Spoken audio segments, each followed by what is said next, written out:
Hello friends, આજે હું ફરસી પૂરીની recipe share કરવાની છું. તો આ ઘરે આસાનીથી બની જાય છે, ક્રિસ્પી અને ટેસ્ટી પણ બને છે.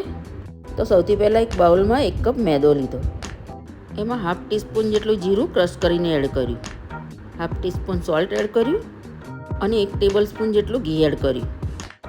મિક્સ કરીશું. પછી આ રીતે હાથ વડે પણ મોઈ દઈશું. આ રીતે મુઠ્ઠી પડે એવું મોયણ હોવું જોઈએ.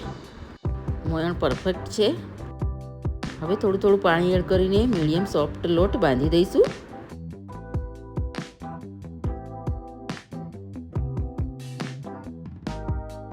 આ રીતે લોટ બંધાઈ ગયો છે. તો હવે 5-10 મિનિટ સુધી એને ઢાંકણ બંધ કરીને રાખી મૂકીશું. 10 મિનિટ થઈ ગઈ તો ફરીથી લોટને મિક્સ કરીશું. હવે લોટને 3 પાર્ટમાં ડિવાઈડ કરીશું. હવે એક ભાગને રોટલી જેવો વણી લેવાનો છે.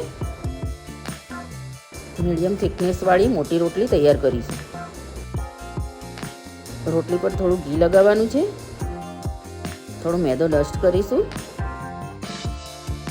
હવે આ રીતે રોલ બનાવી દઈશું અને 1 ઇંચ જેટલા પીસીસમાં કટ કરીશું.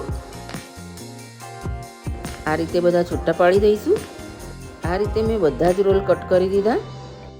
હવે એમાંથી એક લોવો લઈને વણીશું. આ રીતે મેં એક બેચ તૈયાર કરીને સાઈડમાં રાખી દીધી. મીડિયમ પૂરી જેટલી જ વણવાની છે. હવે બધી પૂરી મેં ફ્રાય કરવા રાખી દીધી.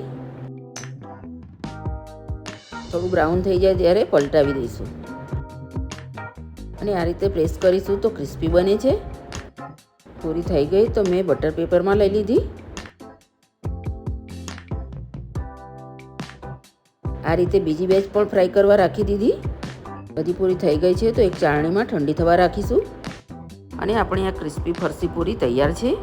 આને બ્રેકફાસ્ટમાં ચા સાથે ખાઈ શકાય છે અને એરટાઇટ ડબ્બામાં અઠવાડિયા સુધી એવી ને એવી જ રહે છે. Like, share, subscribe.